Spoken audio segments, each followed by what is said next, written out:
Cynthia, we are live now. Okay. All right. Thank you so much. And hello, everyone. Thank you for joining us for this event. It is a great honor and a privilege to welcome you all to the inaugural webinar, Zimbabwe Chapter, that's being hosted by the HR Success Talk. My name is Cynthia Gauya, and I'm going to be your host today. But before we proceed to the main part of the webinar, let me just briefly explain housekeeping before we get started. So in order to have an uninterrupted discussion, we are keeping all participants on mute. We will definitely unmute you during the question and answer round. So if you have any questions during the webinar, please type them into the chat window in your Zoom control panel. We will then address them during the question and answer round. So our topic today is maximizing recruitment experience to drive business success. And we'll be hearing from our four expert speakers on this subject. As HR practitioners, I'm sure we understand the critical role that recruitment plays in shaping the success of an organization. So this webinar is your opportunity to gain valuable insights, strategies, and the best practice to enhance recruitment process and evaluate the company's growth. But before I introduce the speakers, allow me to invite to the virtual podium the founder and global CEO of HR Success Talk, Mr. Govind Naji, to give us a presentation on HR Success Talk. So Mr. Govind, over to you, sir. Thank you, Cynthia, and so happy to see all the audience from Zimbabwe and across the world. And I know many people have joined us through our social media as well. So thank you very much, everyone, for joining. And Cynthia, yes, it's my pleasure to introduce HR Success Talk, especially to Zimbabwe audience, but at the same time, to all those who are joining us across the world. For that, what do I like to do? For that, I want to make sure that I'm having a presentation among all of you to give you a visual representation of what I'm going to show today. So let me quickly start with our presentation of HR Success Talk. And I'm sure many of you who are already part of the community are aware of what it is. But for many who are not and actually seeing the HR Success Talk community for the first time, I'm happy to take you through that. If you have any questions, feel free to write on the chat box. I can answer them at the end of the presentation. HR Success Talk, 11 years, long journey, 150,000 HR professional and business leaders across 10 countries. This is what this community is all about. If you're wondering which are those 10 countries where we are, these are the names of the countries and the flags which you can see, including our own Zimbabwe, where we are doing our chapter webinar today. Now, somebody asked me, why should we join HR Success Talk? But let me tell you that as a community, we never ask somebody to start filling some forms, asking fees to be a member of that. Our philosophy is very, very simple. If you are part of any of our social media, website, WhatsApp group, or any other channel which we have, we consider you as part of our community. So why should you join us? One and the foremost, share and learn from each other. This is what exactly we are doing today. We have experts on the panel to talk about recruitment and the trends about recruitment from our Zimbabwe, but also across the world, to share their inputs with us. And this particular webinar is telecasted live, which will be reaching to 150,000 people, whether live or recorded. So you will be watching it today or maybe tomorrow. So share and learn is one. Second is mentoring. There are many, like we have people who are fresher in the field of human resource and also businesses.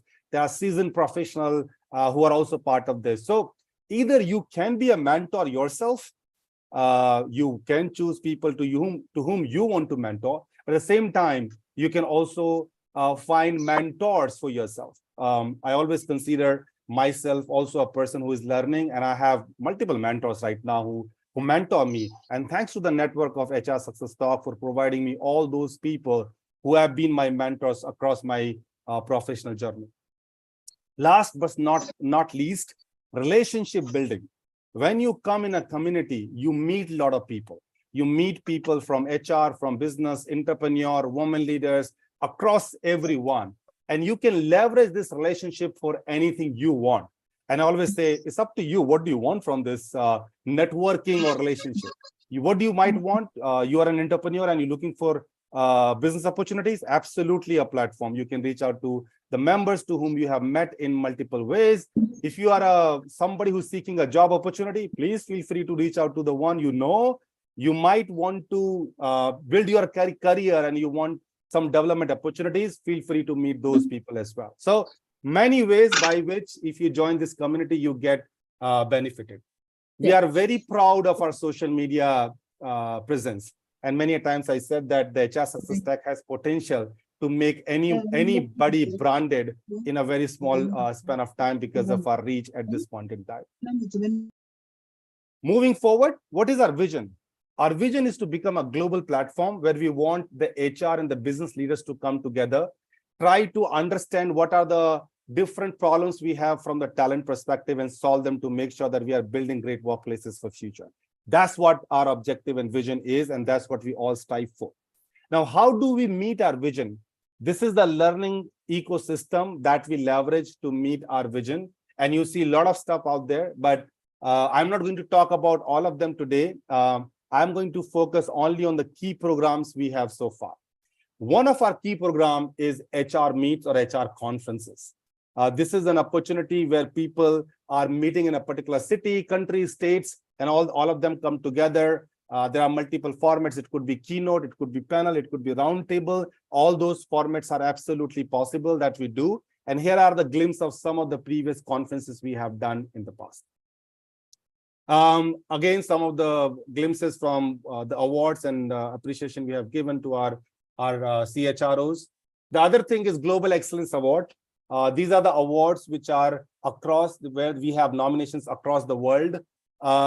We had already done 6 editions of that. You can see some glimpses of our previous awards, news coverages of those awards. But today we are in 7th edition. Our nominations are closed. In fact, our jury has already finalized the winners for all the 10 categories. We have 100 winners across the globe. And those 100 winners will be recognized on 23rd of September in New Delhi. And that's where the award ceremony is going to happen. On the right-hand side, if you look, there are a lot of categories that are mentioned where people will be getting award. Unfortunately, no more nominations can be taken, but we do have some nominations from Zimbabwe I'm aware of. Then we also have Elite Club. Elite Club is a very invite-only club. It is a club of CXOs and CHRO. Only those can participate in the club. Right now, those clubs are based out of city. We are heavily in India, but we also have one in Dubai.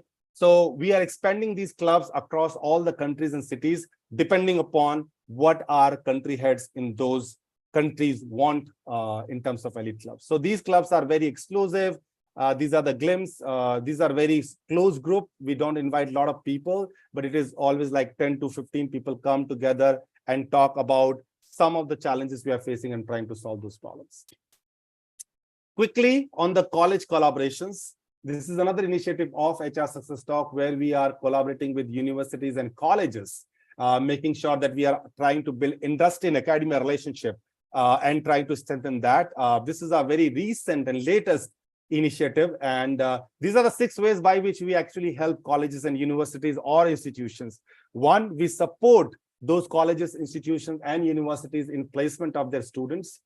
We also support by providing national and international guest speakers, industry visits, HR conferences that we do for such colleges and universities, informal industry connect, and entrepreneurship conclaves. These are the 6 ways by which we do it. So far, we have collaborated with 50 colleges and universities across the world and touched upon 100,000 students in less than 1 year. So this is incredible. Hats off to our college collaboration team for doing it. This is myself. I have the role to lead this community from a global CEO perspective, supporting myself as a volunteer in the strategic piece of it. We also have global chapters country head. Vonai, thank you very much for building this team, awesome team in Zimbabwe. Thank you very much for leading it from the front, and thank you very much for organizing this webinar. Getting all the experts across the globe and at the same time making sure that it is not only a Zimbabwe event, but it is an event that goes across the world. So thank you very much. But you can see all the country heads in all the countries we have. I would like to thank all of them. You must have seen Deepthi here, who represents India and drives a lot on her shoulder nowadays. These are our India state chapters, president and vice presidents. Although we are a community, but we work very similar like an organization. So you can imagine that it is very difficult to drive a community of 150,000 members with 125 volunteers across the globe. Is quite difficult, and you can't do it by driving like a community. So you have to build an organization structure. What you see in front of you is called a bird eye view of our structure. It doesn't mean that it's a detailed one. It talks from the advisors to executive team to country heads to president level people to managers to volunteers. So all of them coming here and supporting this this community to grow as each and every single day. Well, I would like to call out, in case you want to be a volunteer of HR Success Talk, you want to contribute to something to HR, you have 2 to 3 hours in a week, reach out to Bonai in Zimbabwe, and I'm sure she will have some other place where she can leverage the time and energy you have to grow ourselves in Zimbabwe. With that said, everybody, thank you very much. Have a nice day, and over to you, Cynthia.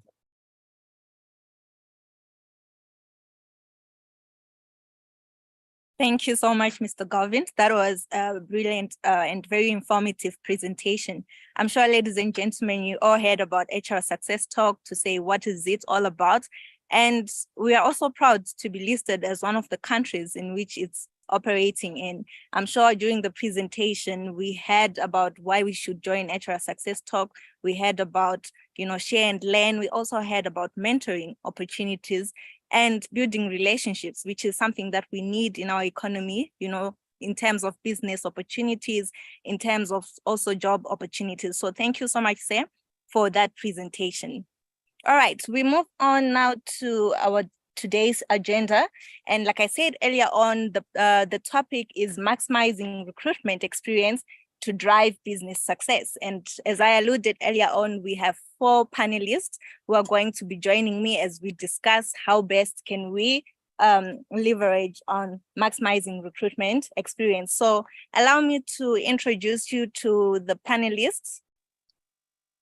I'm not sure if you can see them on video. Let me just check. All right, awesome. Okay, so first of all, we have Miss Nora Tome. We have Miss Nora Tome. She briefly introduced herself earlier on, who is currently the, All right, so we have Miss Nora Tome. She is currently the Finance and Administration Director for Procurement Regulatory Authority of Zimbabwe. And like she said, she has vast experience at executive and board level. So we are hoping to learn so much from her because of her experience. And then on the panel, again, we have Tamlyn Redmond, who is currently based in South Africa. She is the Managing Director for Recruitment Matters. And again, she provides complete staffing solutions across sub-Saharan Africa. So we are very pleased to have you on this platform, ma'am. And we also have Mrs. Patience Kapfunde, an award-winning certified HR professional with 14 years of experience in recruitment. So like I said, our topic is on recruitment, and I believe we're going to learn so much because today we have the experts in-house. And lastly, but not least, we have Mr. Farai Mugabe, who is an HR professional with over 6 years of experience in recruitment. So they are joining me today as we discuss how we can maximize recruitment experience to drive business success. I hope, team, you are ready. Someone to just confirm if you're ready for the discussion. I'm ready. All right, awesome. Mr. Farai, are you ready?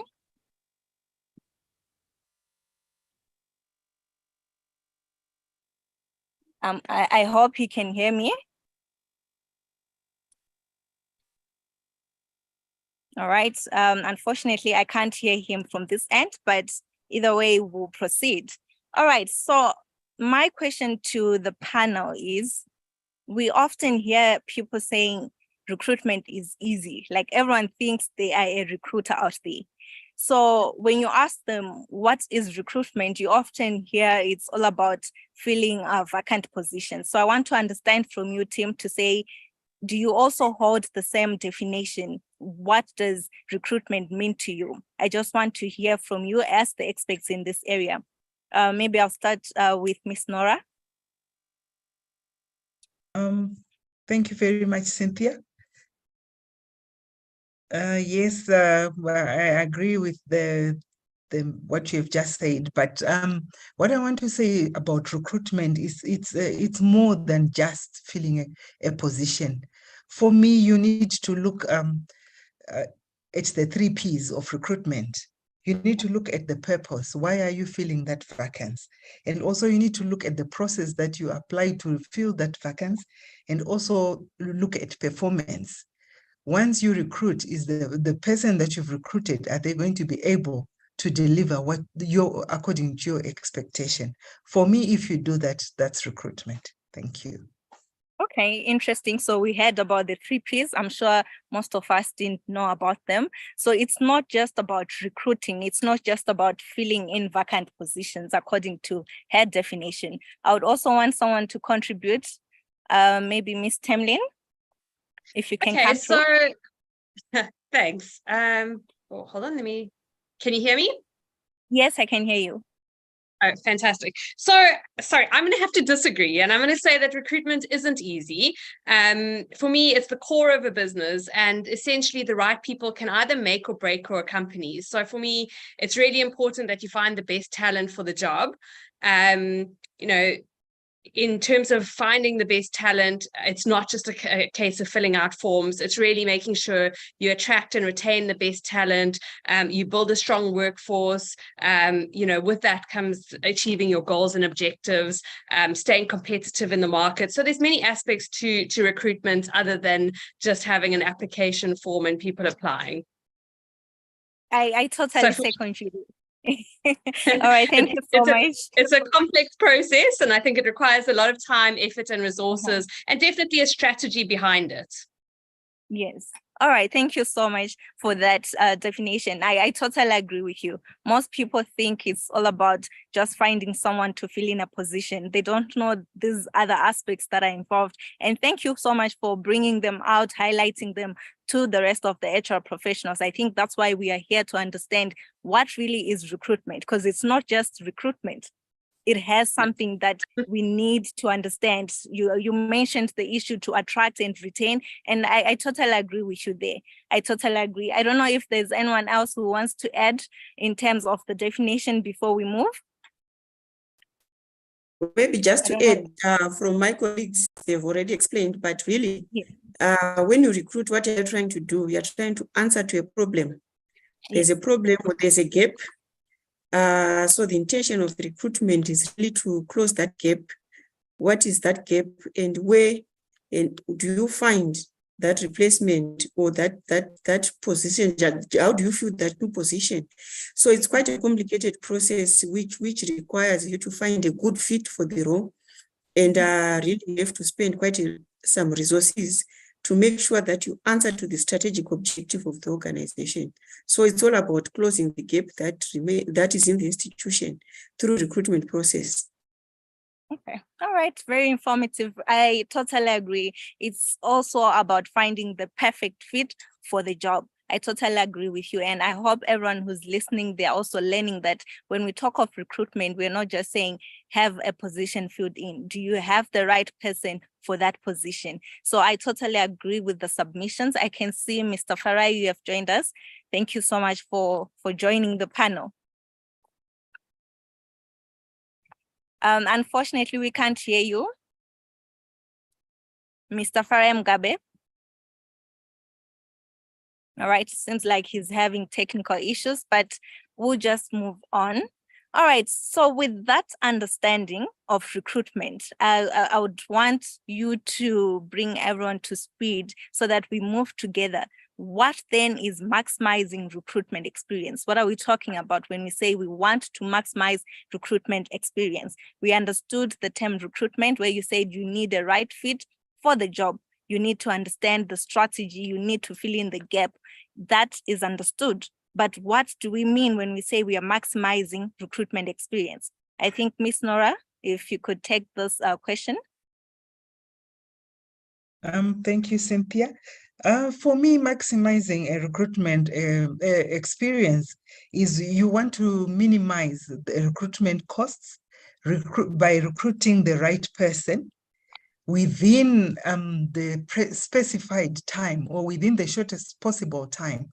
Because when a vacancy is open, it means there is productivity which is being affected. So you want to look at those issues, and also you want to reduce the recruitment costs, because a recruitment, there are costs that are associated with it. So when you recruit, you want to recruit the right person with minimal costs and within the shortest possible time, and make sure that you are recruiting the right person fit for the job. Thank you. All right. Like they always say, there's always a cost when you hire the wrong person, and we don't want to be found in that position. So I totally agree with you. So that's it. When we talk of maximizing recruitment experience, we are talking of the timelines, we are talking of the cost associated with the process. I don't know if everyone else agree with her submission. Ms. Tamlyn, would you like to add something?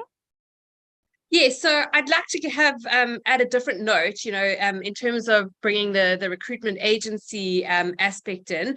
So for us, maximizing the recruitment experience involves several key factors that significantly impact both candidates' perception of the organization and the overall effectiveness of the hiring process. So for us, some of the essential factors to consider are whether you've created a strong employer brand, have you written clear and concise job descriptions, whether you're using an ATS system to streamline your processes, being responsive to candidates. I can't highlight this one enough. So many candidates don't receive feedback. The interviewing process is difficult, and essentially a top candidate loses interest in wanting to work for your brand if they have a bad experience in the interview process. Personalizing experiences, and then also just offering a realistic job preview to potential candidates. Many candidates go in on a note of a totally different job to what they actually arrive in. So being realistic about what the role entails and what value they're going to add to the business. Okay, interesting. All right, so you brought up so many issues. You talked about the candidate perception. You also spoke about the employer brand, and you also mentioned the issue to do with feedback. These are going to be my follow-up questions, if you can allow me, because we also want to understand what is it when you say candidate perception. Why should we bother about it as employers? If they have a wrong perception about us, should we care, or we just move on as business as usual? So you brought up such issues, and I'm going to ask questions on such issues. So back to you, Tamlyn. You've been in this recruitment industry for quite some time. And because of that, do you receive feedback with regards to maybe bad experience on recruitment, to say, this is what I experienced? Maybe someone had to wait for an interview 3 hours when, so I want to understand, have you had such issues? Definitely. And part of our job as recruitment consultants is really to guide the employer and the employee, and often the feedback with the middleman. So we've got great candidates and great clients, and often there's a bit of a mismatch purely just from the interaction that goes forward. Things like you said, keeping a candidate waiting for an interview, constantly rescheduling interviews, just not arriving for interviews. And on the flip side, it works the same for the candidate. Candidates that keep clients waiting, don't arrive for interviews. So it's a bit of give and take on both sides. Being unprepared for interviews, not having the right questions. We often say that to our candidates, it's as much an opportunity for them to interview the employer to decide whether they want to work there as it is for the employer to interview the candidate to see if they're right fit. So really on both sides, it's just being conscious of creating a good impression. Okay, I'm sure my Zimbabwean fellow colleagues who are joining will also take note of that, because it's not something that we've been doing. So it's good that we are learning from you and how you've been dealing with issues. So you raised about keeping candidates waiting. I just want to understand from the panel, have you yourselves experienced something like that? Anyone who has experienced something similar, or maybe have had candidates reviewing such experiences to them. Miss Nora? Yes, Cynthia, thank you for asking. For me, I had an experience where I had to wait for 3 hours before I could be interviewed. And at that time, I was quite desperate, so I waited. But if I had an opportunity, if I had another option, I would have walked away, because I felt the company was not prepared for me, and it gave me a wrong perception. I didn't stay in that organization for very long because from the recruitment process. So it does affect a perception about the organization, as my colleague Tamlyn has said, that if you don't do it correctly, obviously even your brand as a company is also affected. And as the potential candidate, your perception of the organization is also affected. Thank you. Okay, interesting. It's very unfortunate you had to wait 3 hours for interview, and I'm sure most Zimbabweans, they are very impatient. So I don't know how you dealt with the situation, but like you said, you were desperate, and that's what we are faced with, especially here in Zimbabwe. To say most people are desperate for jobs, so you end up waiting 5 hours before you can be interviewed for a particular job. And I understand the impact it has on business brands to say you invite someone for an interview, you keep them waiting, and it doesn't reflect well on the organization and even your operations. We tend to wonder to say, okay, if you can keep me waiting for so many hours for just an interview, what about other things in terms of operations? So I totally understand it has an impact on the brand. Anyone else who experienced something like that, something similar or something that's different, but that have a negative maybe impact on the brand? Well, Cynthia, I think it goes along with Ms. Tome's experiences. I think most employers have an assumption that when one is looking for a job, you are desperate. And they actually don't recognize that you are seeking a better opportunity. You're probably comfortable where you are. Probably it's just an opportunity that came along the way. So that assumption makes employers now take time management for granted. They bring you in, you spend a couple of hours in there, but the saddest thing is then someone doesn't even bother to apologize for failure to manage time.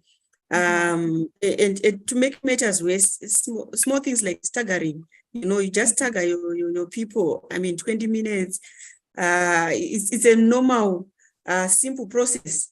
Candidates should never meet, especially if they are senior positions. So it's unfortunate you find some organizations, 10 people are coming in same time, as if it's casual labor. That's okay for casual labor. That's not okay for professionals. They should never meet. But I think otherwise, you find a situation where... Sorry, Patience. Can we kindly mute all our mics so that we don't have these disruptions? Because I can hear our voices in the background. Okay, I think it's dealt with. Thank you so much. You can proceed. Okay, so I was saying job search is a confidential process, individual process. Why does 10 other candidates have to know about what someone else is doing? So it leaves one with a bad taste. And sometimes one will just complete the process, but already you know you are not going to be part of this organization. So it's a confidential process. We should be respected, given an opportunity one at a time, put someone in the meeting rooms, put someone in the boardroom, someone should be in the car park, something like that. You should be able to manage your recruitment process to make sure that the element of respect is protected at all costs. Okay. All right. Thank you so much. You brought up something that's very interesting, meeting maybe your boss at an interview, and you don't want your boss to know that you're not happy with your job. So I can imagine what that would do to your mental state. So yes, I agree. We as HR professionals or practitioners, we really need to respect, especially candidates in terms of their time. And like what you said, it's a confidential process, because at the end of the day, you're doing this in secret because you don't want your boss, you don't want your colleagues to know that you're looking for greener pastures. And the chances also of you getting the job might be very low. So you don't want people to be all up in your business. So I totally understand. But then when you're kept for hours, chances of bumping into your boss are very high, or a colleague are very high. And yes, that won't be a good thing, especially to the job seekers and also to our profession, because it's the little things that we're not taking care of and that cost us more. That, like, issues to do with time management. Someone mentioned it, to say we need to manage time effectively and we need to respect other people's time, which is something that's not happening in industry, which is something that's not happening out there. So as HR professionals, we need to understand these things and the impact that they have in business. All right. Is there anyone else with another experience? Mr. Farai Mugabe? I hope now we can hear you. Yeah, can you hear me now? Yes, I can hear you. Okay. I think it's very important for us to give interview candidates some feedback related to how they go through the process.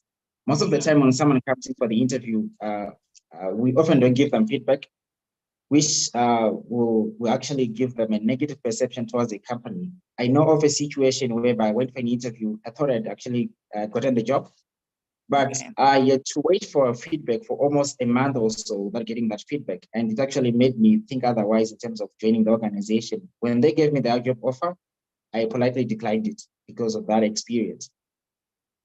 I think that's my contribution on that. Okay, so the issue of feedbacks also comes into play. You know, it's very interesting, these examples, because we don't really put much emphasis, or we don't really talk about these things as HR people. Issue of feedback, to say someone came for an interview.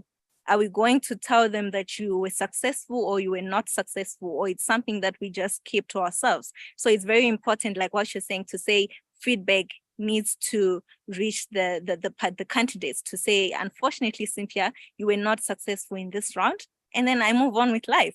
Unlike to just wait and wait and wait for feedback that's never coming. So I agree with you there, Farai, to say as HR practitioners, we also need to consider candidates in terms of just giving them feedback, you know, issues of transparency, to say, this is what was happening, you were not successful, and people will take it and move on, unlike to keep people in the dark. So I totally understand, I totally agree with you. But a follow-up question on that one, Farai, is there a tool that maybe us can use as HR practitioners to give feedback? Because sometimes some organizations, they receive close to 1,000 applications, they interview close to 500 people. So is it feasible for such an employer to send feedback to everyone? Or maybe there's a system that's new, that's in place, that we don't know about, and that you would like to share with the rest of the team? Yeah, the number of systems that are across the board that we can recommend for HR practitioners to make use. I'll probably recommend one by Lattice. Is a very good system that probably will give people automated responses that can be done. So I think that's very important. There are a lot of systems that are in place. Lattice has got one, Sage has got one. There are a lot of systems that are there on the market. So we can then choose to say, can I develop internally or can I outsource the option? So there are a number of systems that HR can actually make use of them, because technology can actually make recruitment much more easier and eliminate the administrative work that is often associated with sending feedback. Okay. You brought up the issue of outsourcing. Is it feasible with our economy? Suppose I want to outsource that. Is it feasible for Zimbabwean organizations? Very much feasible. It depends on the budget that an organization has. There are over-the-counter systems that are there probably available on the market. And you can also even hire an internal software developer to develop a software for you that suits what you want. Okay. So I think All right. it's very much possible. All right. I hope, ladies and gentlemen, you are answered on the issue of feedback, because it's very important for our candidates to receive feedback, whether they did well or did not do well in the interview. So thank you so much for bringing that up, Mr. Farai. All right, we move on. But before we do, I'm sure we all agree with the submissions that when we talk of good recruitment experience, we're saying there should be communication with the candidates. They should be respect for each other's time, be it the interviewer or the interviewee, and just smooth process with the whole recruitment process. So thank you so much, the panel for bringing this up and also sharing with the rest of the team. All right, moving on. This question, I would like to pose it to Miss Nora.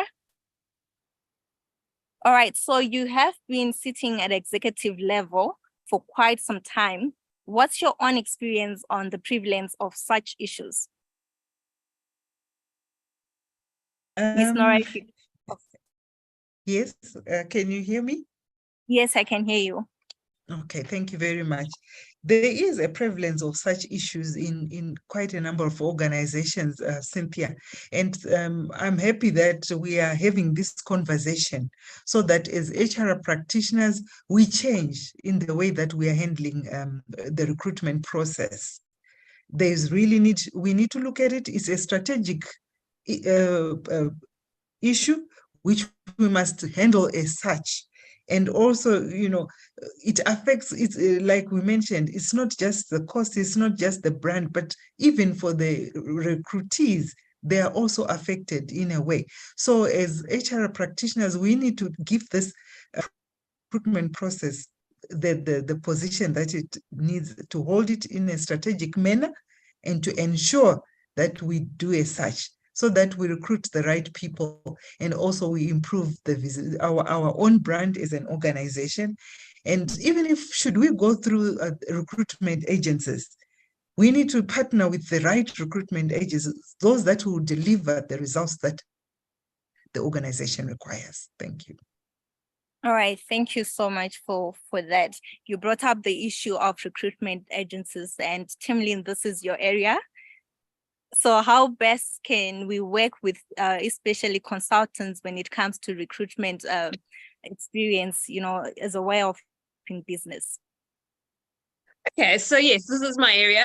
I would say, in terms of working with a recruitment agency, it's really best to make sure you do your due diligence on who you're working with, because essentially your recruitment agent becomes an extension of your HR team. You really want this person to speak your brand and have the same ethics as you. So there's a number of agencies that do things differently. There's the first point would be to make sure that your agency is registered with the relevant boards to make sure that they're legally allowed to recruit in the country. It just means that these agencies are upholding the standards of recruitment.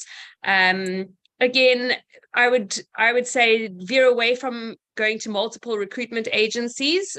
Essentially, when you do that, you're not choosing a partner to partner with, so there isn't a loyalty to your brand either. So when agencies realize that you've gone to 4 different agencies, it becomes a competition to get CVs in front of you faster than the next agency. So it becomes about the quantity as opposed to the quality of candidates. If you've chosen 2 or 3 companies that speak your language, that understand your brand and your core values, they're going to make sure they deliver those candidates that really fit into your culture. And I think that's really the key thing around recruiting these days, is creating a culture match between candidates and clients, and essentially your recruiter becomes your middleman. We almost play Cupid to corporates to make sure that they find that perfect fit for their organization.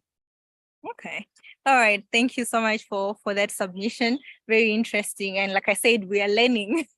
We are learning this side. No, thank you so much. All right. Back to you, Miss Nora. From the business side, of this, do we really have a financial implication of positive or negative recruitment experience? I understand you're also in the finance department, so maybe you would like to enlighten us on that aspect to say, is there a financial implication of maybe the negative or the positive recruitment experience? Thank you. Yes, I think they are both financial negatives and financial positives. If it is a terrible or a negative experience, I feel that there are financial implications and they are negative. Because remember, when you've done your recruitment process, you've advertised, you have, and the onboarding costs, you've incurred onboarding costs, which may even include psychometric tests, medical tests, security vetting costs, all those things.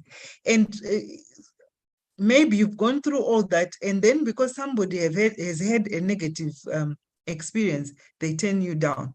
My colleague said at the end, when they were offered the position, they turned them, politely turned them down. So you would have incurred costs, but you are not going to recoup those costs. You now have to re-advertise and start the whole process. And you know, a recruitment process can take about 90 days from the time of advertising, holding interviews. When you offer the position, the person also needs to give notice wherever they are working. So all that time, you are incurring costs. And when you onboard an employee, you now have to go through the induction process. And also that induction process, research has indicated that when somebody is going through the induction process, they are only about 25% productive. That's subjective, but that's what research says. So, but you'll be paying them 100%. So obviously there's that gap between someone's productivity and the cost that you're incurring in inducting them. So the whole process, they can be negative costs, but obviously if you recruit a right candidate and they are performing, you quickly get your return on that cost. Thank you. All right. Okay, so there is a financial implication, and I hope people are taking note of this to say every action they should take, obviously there's a cost to it, and this is the cost that comes with either negative or positive recruitment. So we need to be aware of these things to say sometimes it might look like just a process, but there's a cost to it. So in terms of maybe timelines, just know if the turnaround time is not met by such a time, it's a cost to the organization. So we need to understand this cost as HR practitioners. I don't know from the panel, is there anyone else who would want to add more on this question? Anyone? Yes, Cynthia, if I may. Okay. If I may, the average cost of a wrong employee, obviously depending on position, is $17,000. So that's the bottom line on an average wrong hire to a business. Okay. All right. So I hope everyone is listening to this. So there's a cost at the end of the day, and we need to understand this cost, because they cost us as an organization, they cost us in terms of the business, the bottom line. So thank you so much for bringing this up. I understand people are here to learn, and they are learning because we are hearing this from experts. It's not just theory. We are hearing what's happening in industry, and we need to know these things, to understand these things, so that when we plan or when we come up with our strategies, we are well informed. All right. I don't know, Farai, do you have anything else to add before we move on to our next question? Is there anything that you want to add? I'm thinking the costs are there as well. But I think the challenge that we have as HR is that we often don't measure the cost that we incur because of a negative experience.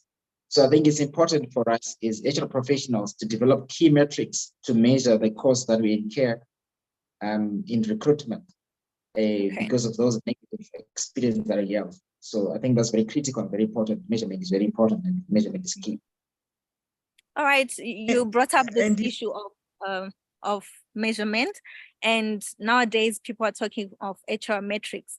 Do you understand HR metrics? Do you understand how they work in organizations? And like you said, we need to measure recruitment. do you have tools or maybe HR metrics that you would recommend to organizations to say, maybe if you use this, you can be able to assess or measure if the recruitment experience was well or otherwise? Yes, just like as what Tamlyn has said, there's a cost per hire, which she has said that is around $17,000. Yes. So we can actually measure cost per hire. You can measure even the candidate's acceptance rate or even the candidate satisfaction rate. So basically, companies need to be able to choose which metric they need, which metrics to measure and how to measure them. So as I've said, you can measure the offer acceptance rate, you can measure the candidate's experience, probably sending out a survey to say, how did you find our recruitment experience? What else, how did you find it? What are the key areas that you can improve? How did you find our scheduling of the interview? How do you find the probably the questions that we ask you? So I think you can actually have a time to measure it. So you need to choose the right metrics and choose how to measure it. Okay. All right, so we have issues of analytics. We need to understand the HR metrics that we have and use the appropriate ones to measure recruitment experience. Thank you so much, Farai, for that contribution. Maybe this one I should direct it to Patience. What is the influence of recruitment experience on employer brand? I'll repeat the question again. What is the influence of recruitment experience on employer brand? Okay, just like with customers, marketing, they care about customer care, isn't it? And the purpose here is brand improvement, is to improve their brand is for customers. And so they are mostly concerned about customer care, whether the customer is going to value add with $10 or $1,000, they are still going to actively ensure that they receive customer care. So in the same way, customer care is offered, the same way we should do more or less the same to job candidates. What are we doing? Probably to the candidate is a candidate today, but an employee tomorrow. So what have you done? What experience have we given them to make sure that they remain connected or engaged to the company? You know what they say sometimes, I think agents will know this, sometimes the database that you create for potential recruiters can be your future database for employees. So what are we doing around their recruitment process? What is it that we are doing? There are simple things like, when we come up with job descriptions, for example, they are answering, like we said, to a certain gap that we have, and we then recruit in the person who has a proper specification is what we want.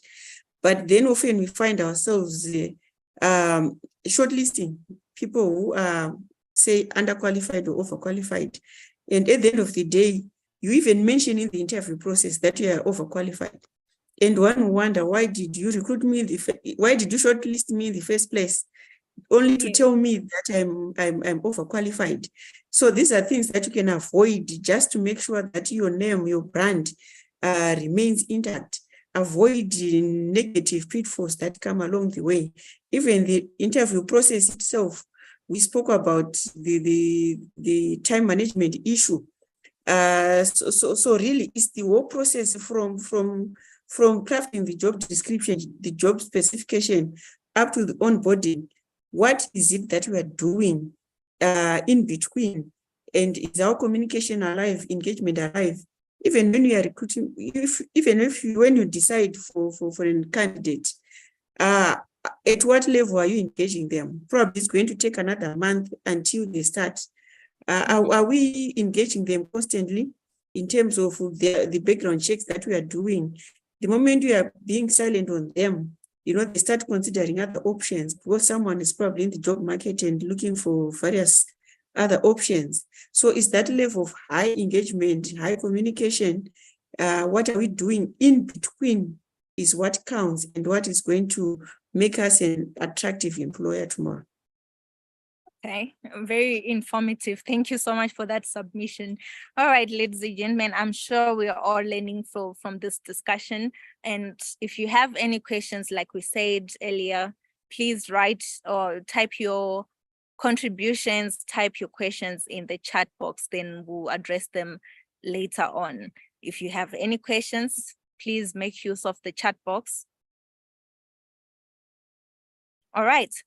So like I said earlier, you know, when we talk of recruitment, it's not everyone who knows the importance, because people think it's just filling in jobs.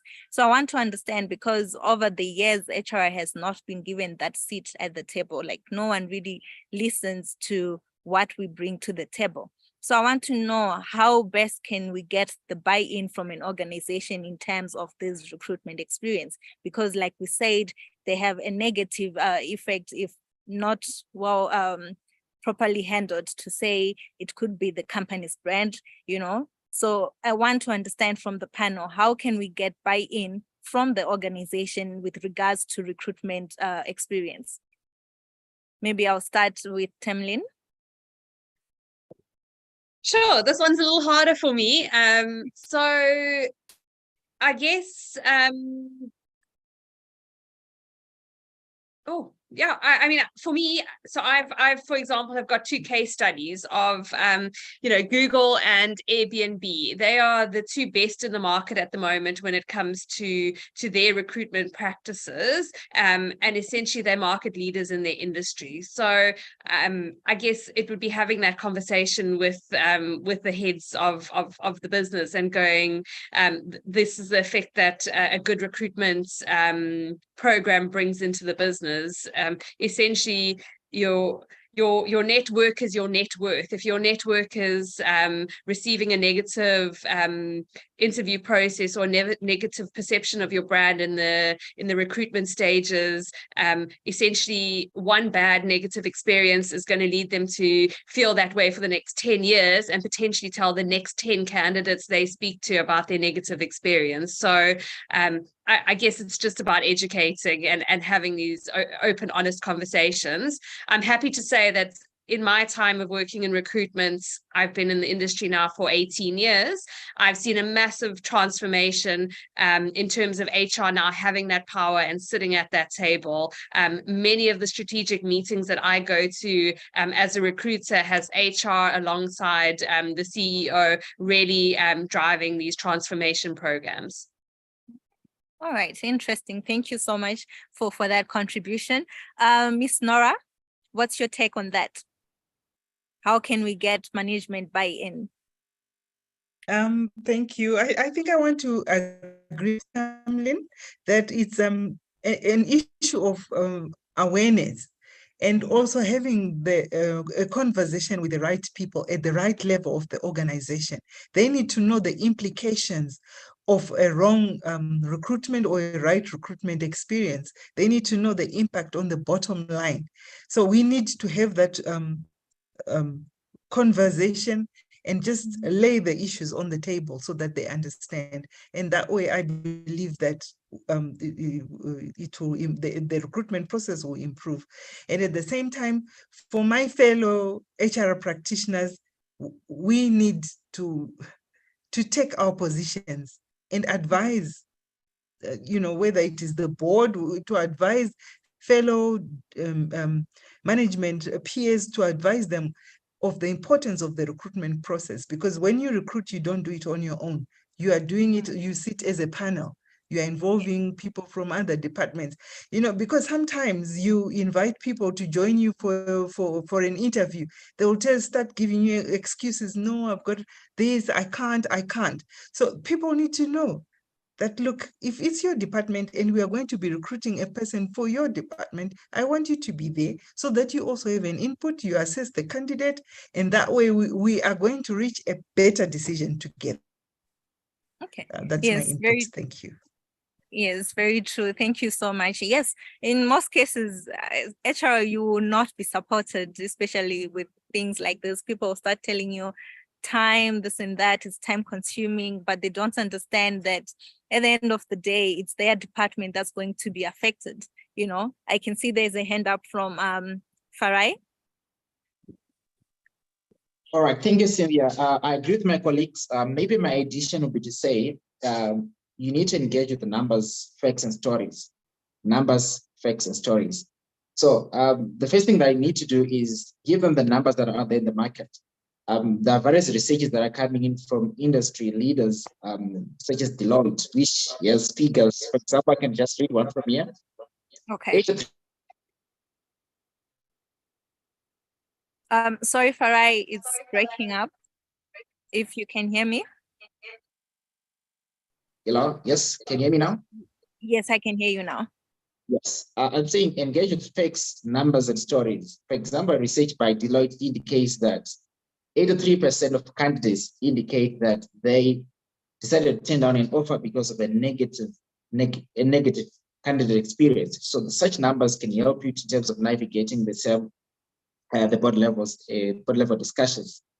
And secondly, also give numbers from even your staff. How is when you measure your employee engagement levels, when you measure candidate experience to your staff members? Because sometimes they might not even know the prevalence level of whatever they're doing because there are no numbers to prove it. So I think numbers is very important. Then another thing that is also important as well is to speak through stories. What are the stories on social media that are related to a negative candidate experience? Because most of the time, when you have got a negative experience from a company, we go on social media, we go on WhatsApp, we go on Twitter. Yes. Get those stories, get it to the board to say, this is the amount of negativity that we're getting because of a negative interview experience or negative candidate experience. I think that's very, very, very important. And mostly, again, it's also an issue about culture. What is our culture within the organization? Because recruitment is a reflection of what we do in the organization, apart from just recruitment. So let's look in terms of our culture. Let's introspect and give those numbers in those cultures to drive positive value and get feedback from management. All right, thank you so much for that submission. We totally agree. We need our facts to be backed up by numbers. And like they always say, numbers do not lie. So we need, as HR practitioners, to have our facts as in our numbers in order so that we get the buy-in from management. It can't all just be about talk. They also need to see the figures. So like what Farai said, we need to have this in place so that we get buy-in from the rest of the team organization. So thank you so much, Farai, for that contribution. Okay, so in terms of time, we're running out of time. I just want to find out from the panelists if you have any last words that you would like to share with the rest of our colleagues, friends who joined us today before we quickly go to question and answer round. Do you have any words that you would like to share with the HR practitioners or your business leaders who joined us today? I'll start with Tamlyn.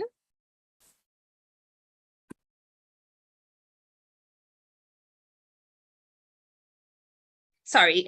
Yes, I think just from my side is that really as HR and business leaders, we need a more candidate-centric approach to recruitment. I think there's a definite war on talent. We see it as recruitment agencies. The skill sets, there's less and less of the skill set. We all know there's a brain drain specifically happening in Africa. So to attract and retain that top talent, we have to become candidate-centric. All right, so you have it, ladies and gentlemen, you have to become custom centric, if I got that correct. All right, I'll move on to Mrs. Nora, if we can have your last words. Yes, thank you.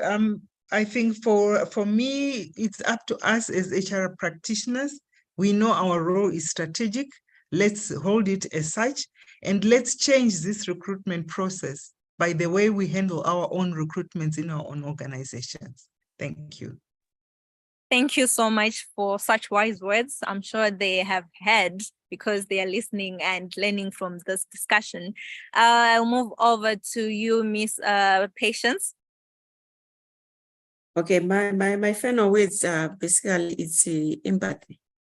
HR practitioners should always empathize with candidates out there. They really are frustrated. They really go through a lot. They've personal struggles at home. And really, we need to come in as comforters in the process. Let's not aid in the process. People with mental health issues. What is our job with regards to managing that process? Let's not be part of the problem. Let's be part of the solution. Thank you. All right, thank you so much. I'm sure that should be our motto at some point. Let's not be part of the problem, but let's be part of the solution. I totally agree with you. Over to you, Mr. Farai. Okay, thank you. I think what we need to do is we need to challenge existing assumptions. We need to continue learning as HR professionals. Recruitment experience is an area that has not been popular in HR, so we need to never stop learning. We need to challenge existing assumptions, and we need to make HR as exciting as marketing. Let's make HR as exciting as marketing. Let's woo our people. Let's woo our candidates. Let's woo everyone else. You know, I think that's what I can say. Thank you. I'm assuming you're saying HR people are boring. Is that it? All right, no, but we hear your point. We also need to act like marketing people. Let's be out there. Let's knock on people's doors by our good deeds. So I totally agree with you, Farai. Thank you so much. And thank you so much, team, for your insights. Thank you so much for your contributions. We learned a lot. I'll now leave this time to question and answer if we do have any questions from the rest of the participants. So Tim, I'm opening the floor for everyone. If you have any questions for our panelists, please feel free to raise your hands. I can see in the chat box, I'm trying to see if there are any questions, but I cannot see anything. But if you have any questions, please feel free. This is the time to ask our panelists.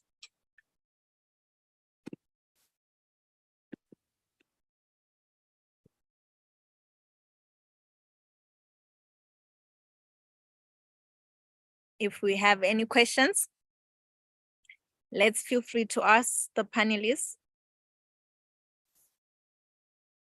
Cynthia, I can see one question on the chat box. Maybe I can jump on. That says, from Vonai, can the panelists kindly share the recruitment data analytics that has an impact on the bottom line? So.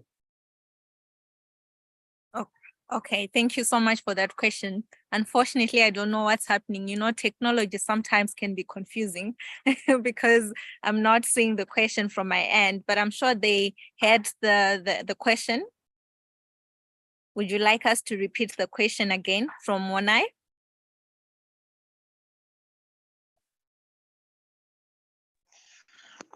Thank you, Cynthia.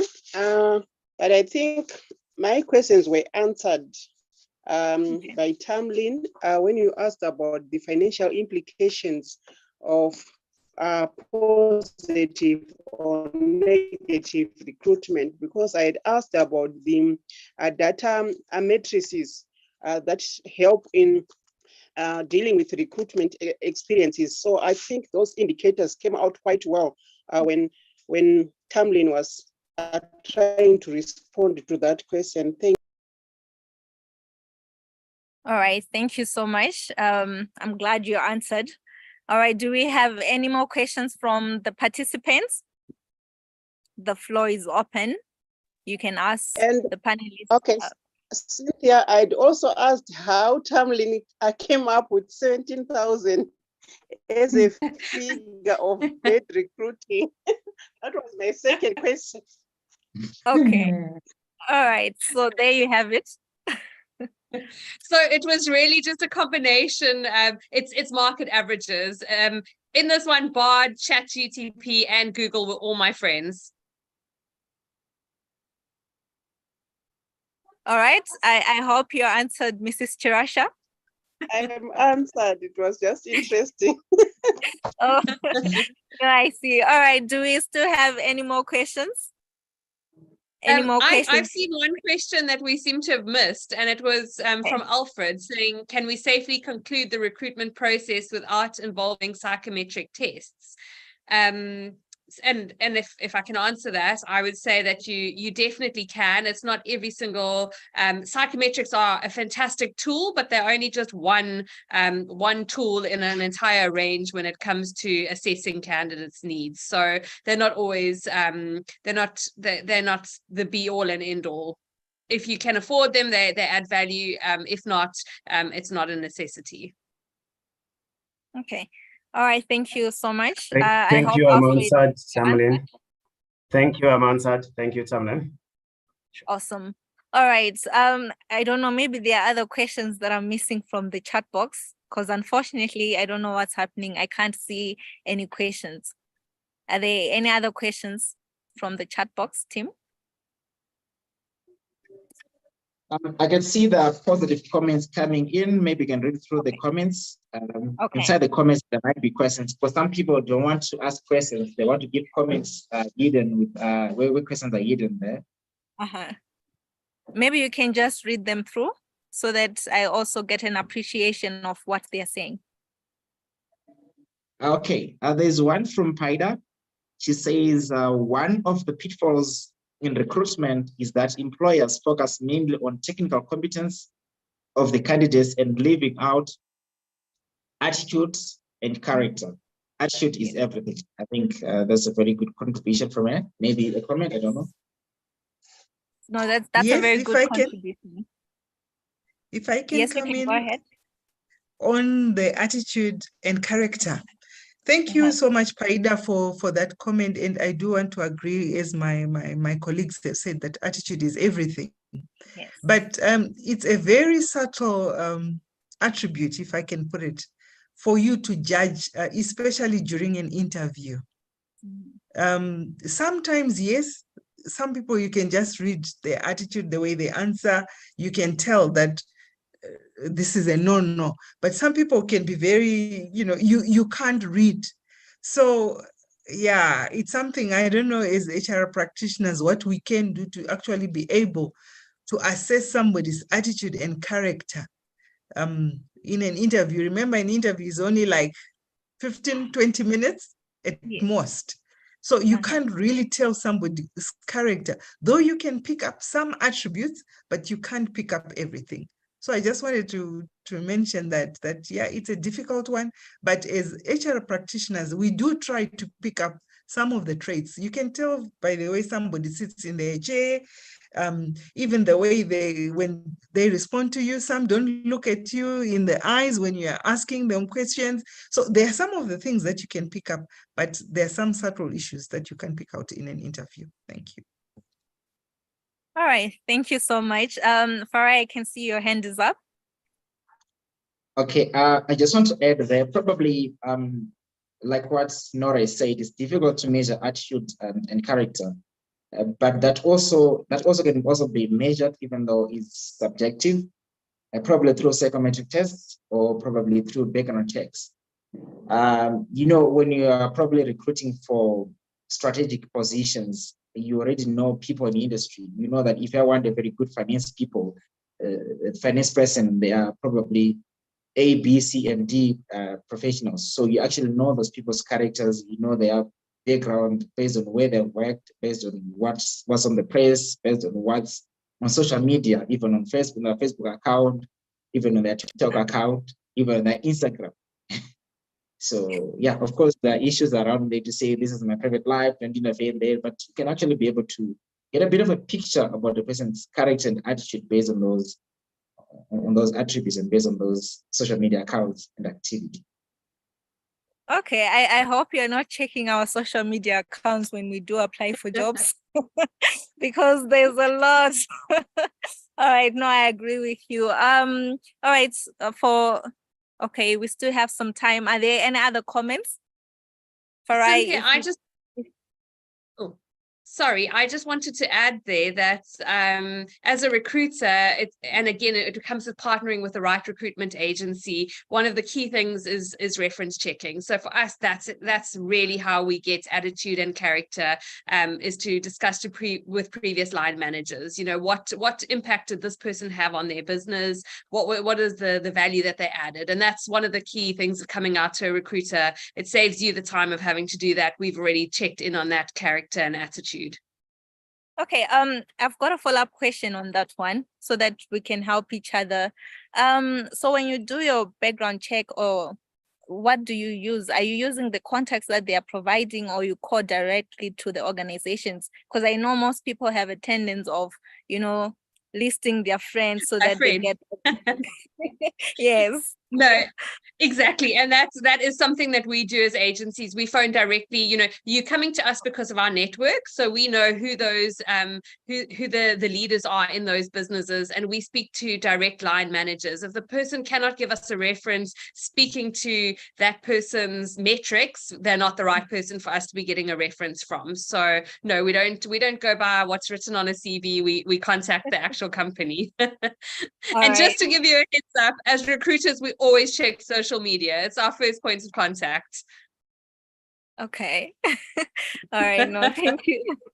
Thank you so much. Finally, I can see a comment. I can see there's one from Paida Munenga, and she's saying, for reference check, I call the HRM for that particular company. I think that's the wisest thing to do, to actually call directly to the organization and talk to whoever is in the HR office, because you end up getting our contacts and we'll always give good reviews. So I totally agree with you. And thank you so much, Paida, for that contribution. She also sent something saying, because this is where the personal file of the candidate is kept. So it doesn't matter even if you left the organization 5-6 years ago, as long as there's that file, we can always refer to it and give our review.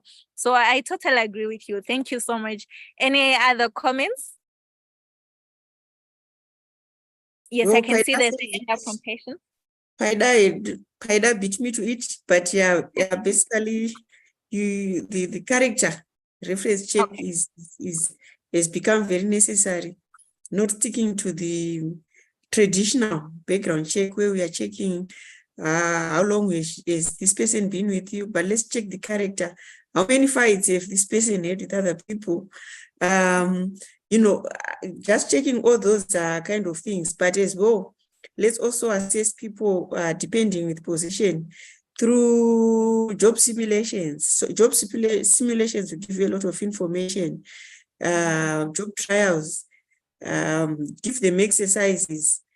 Some, they need to be given presentations. So let's not stick to the one type of recruitment process. Because unfortunately, some HR people are now recruiting based on how you know your English. Very eloquent, but the head is nothing, you know, and you get that information at a later stage. So it's not about good English. You know, some people are very technical, but they can't speak. You know, some are introverts, some are extroverts. So let's not hire based on how much good English you have, how much talkative you are. Let's use different methods for different situations.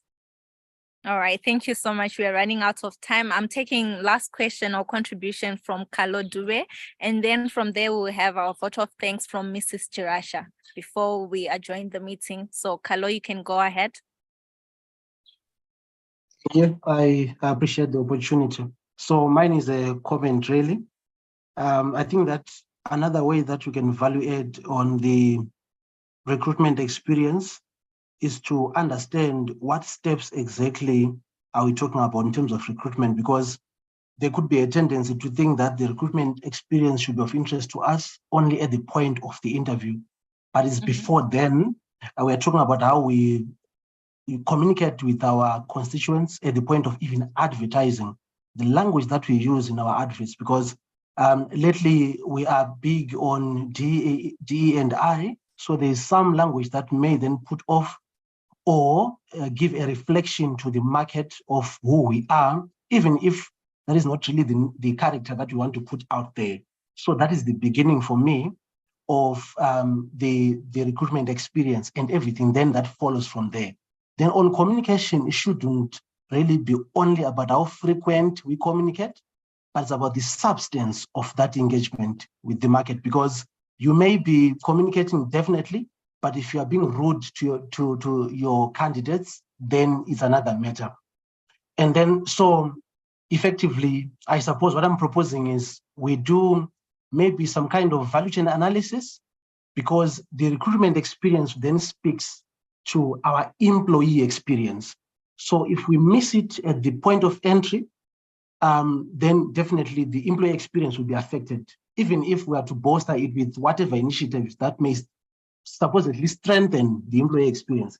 And as well, if our employee experience is good, and then we have other HR initiatives that are not so good, then it means whatever we may have done, even if it is of good quality at the entry point of this candidate, this new employee, it may mean nothing, because they eventually may not even be talent if everything else does not fit into the broader scheme of things in terms of strengthening at the entry level, as well as up to the end of the PNC process, the HR processes, excuse me. So I think a value chain analysis then may be important to make sure that all of our processes fit into each other. That would be my contribution. Thank you. Thank you so much, Carlo. That's very informative, and we're learning about the value chain and how we can make use of it. Thank you so much for such a wonderful contribution. All right, over to you, Mrs. Chirasha, so that you can give us a vote of thanks. Thank you, Cynthia. First of all, I wish to give special thanks to our founder, Govind, for allowing us to participate in this global platform. For those who may not be aware of what HR Success Talk is about, especially the Zimbabwean chapter, this is an extension of the global HR Success Talk having been founded by Govind. So special thanks to our founder, Govind. I also wish to thank all speakers, Tamlyn, Patience, Nora, Farai, for making this webinar quite interactive. I think we've learned a lot. And also thanks to our moderator, Cynthia. We also extend appreciation to all the technical team behind the scene who made it possible for this event to happen, and all guests are present. We thank you. Despite the challenges that we face, especially in Zimbabwe, where we have poor network challenges and sometimes electricity disruptions, but people had to take time and participate in this event. Thank you very much. The Zimbabwean HR Success Chapter, besides having webinars, we are also going to have conferences in future. We wish to bring all HR practitioners in Zimbabwe to come together. We believe that we can interact and have an HR voice at the global platform level. Thank you very much. Over to you, Miss Cynthia.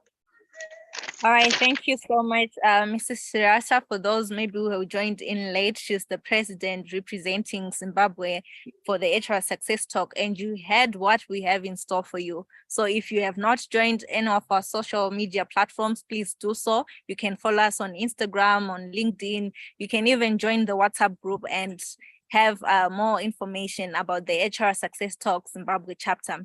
I don't know if Mr. Govind, do you have anything to say before I close the meeting? Thank you very much. Although I'm very bad in giving any thanks note, but I appreciate that you're calling me. I think I would thank you for being such a great host and moderating this event so well.